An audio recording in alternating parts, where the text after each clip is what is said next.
new, attractive, vital, and amazing Nova News. I'm today's anchor, Jupiter. I'm today's anchor, Saturn. Hey Saturn, how are you doing these days? Midterm is coming. I have to stay up every day. What? Midterm? Don't you prepare for that? Oh no! I've been working on this day's news. What? The Nova News this week. Oh, so here comes today's headlines.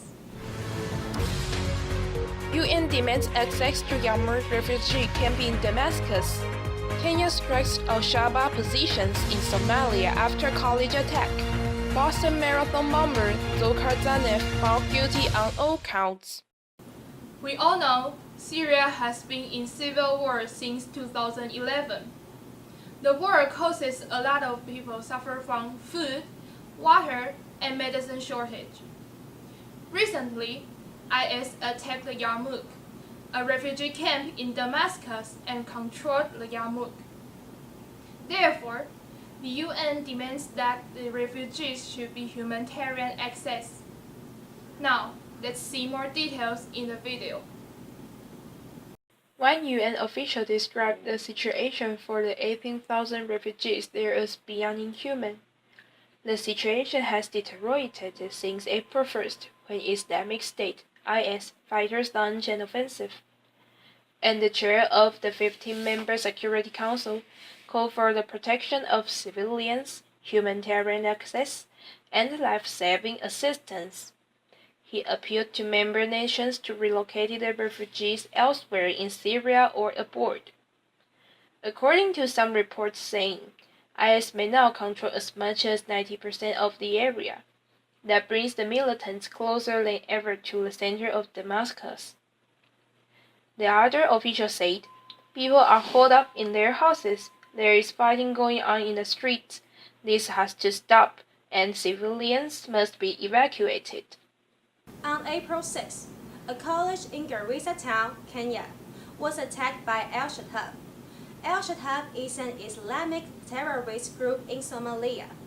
Al-Shabaab say that it attacked Kenya because Kenya is contributing African Union. This event killed at least 148 students and staff, which is the deadliest attack in Kenya since 1998.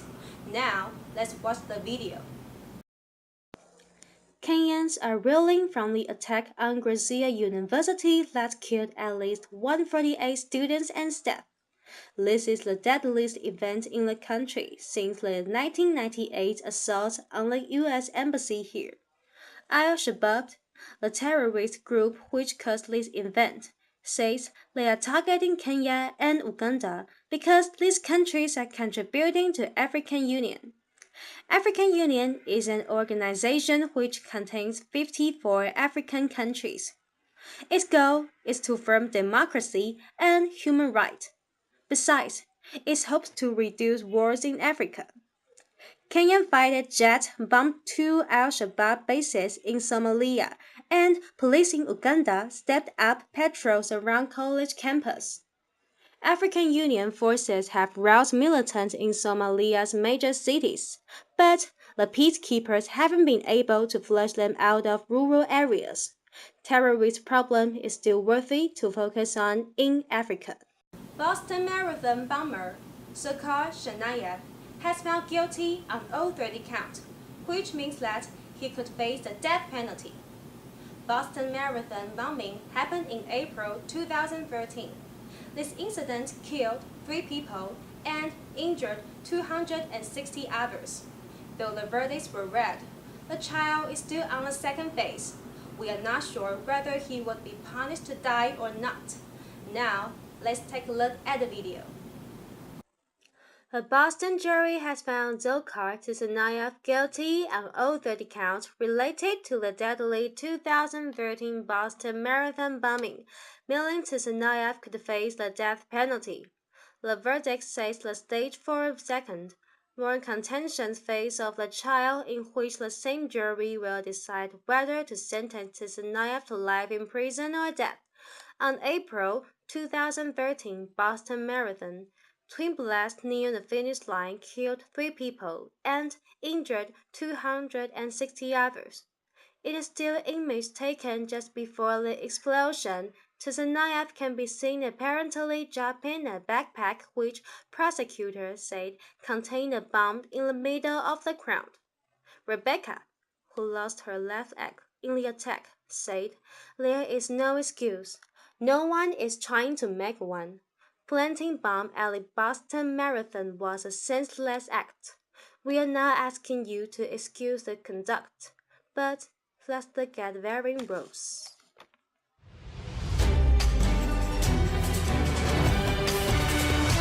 Next, let's bring you a brand new technology. Imagine when you are driving, you don't need to take your eyes off the road to have the music up. You only need to wing your hands in the air so you can feel the controls. A young company, Ultra Haptics, creates tactile three-dimensional shapes literally out of thin air using ultrasounds. Now, let's see how it works. Ultra Haptics is a young company with a big dream, changing the way we interact with electronic devices. The company's tagline says it all, feeling without touching. Through an invention of sound waves, sensations are projected through the air and to the user. Changes in air pressure are perceived as expanding tactile surfaces, creating invisible but tangible interfaces.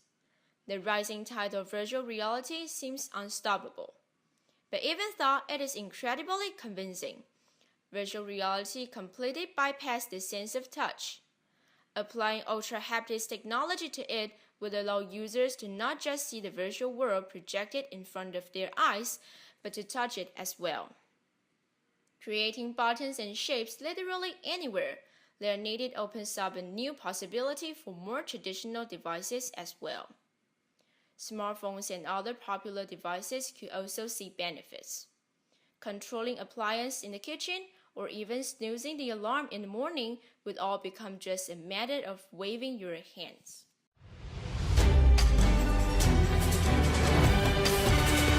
Have you ever wondered that a like button on Facebook could track the user's internet browsing habits? Facebook now is under a series of investigations in Europe into its privacy practices, raising tensions between European authorities and many US technology giants. Facebook says they follow EU privacy laws and are willing to accept any investigation.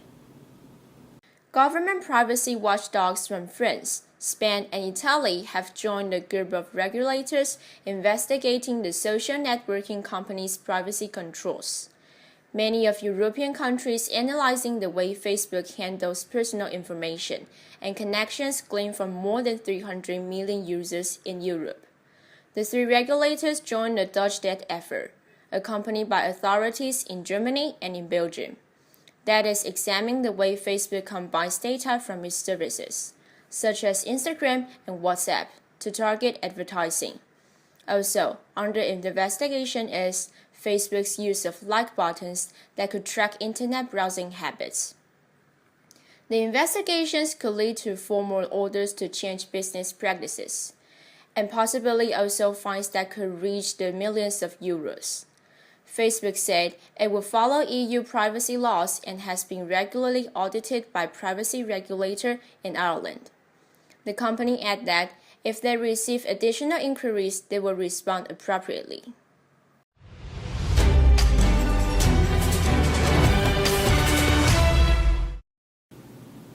Here comes today's vocabulary. Refugee, 难民, refugee. Many refugees came from Europe to America. Call for, 要求, call for. This is a problem that calls for immediate solution. Accuse, 指控, accuse. He accused his boss of having broken his word. Dismiss, 解散, dismiss. The teacher dismissed the class on time. evacuate, 撤离 evacuate. 1,000 people were evacuated from their homes following the floods. Privacy, 隐私 privacy. I felt I needed some privacy. Scrutiny, 详细的检查 scrutiny. After a moment's scrutiny, she pretended to recognize him. Glean, 搜集 glean. Much of the information he gleaned was of no practical use. Track, 追踪 track. The hunter tracked the wolf and managed to catch it. Inquiry, 调查 inquiry. They held an inquiry to the incident. Thank you for your watching. Nova News, knowledge in your life. We wish. We wish. We wish. We wish you could all pass and happy midterm.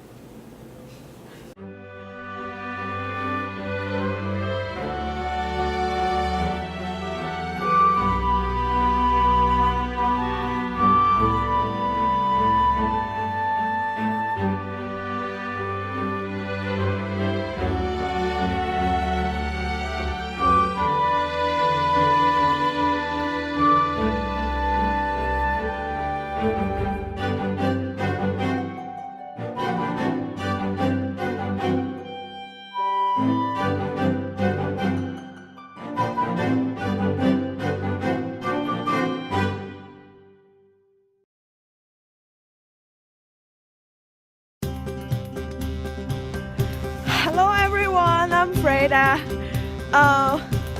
This is the Eastern vacation and our roommates and I rent a car. We're going to travel around some countries and now we're in Czech Republic and this is my first time to see snow. You can see lots of snow and it's very cold but really exciting. You can see the whole ground is white. It's really romantic. But it's really cold. Really cold. And we're in this is gas station. We're taking a rest and now we're going to Poland.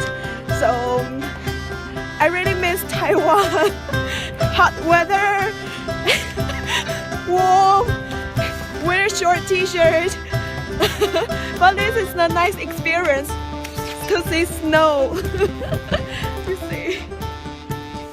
So see you guys next time. Bye bye.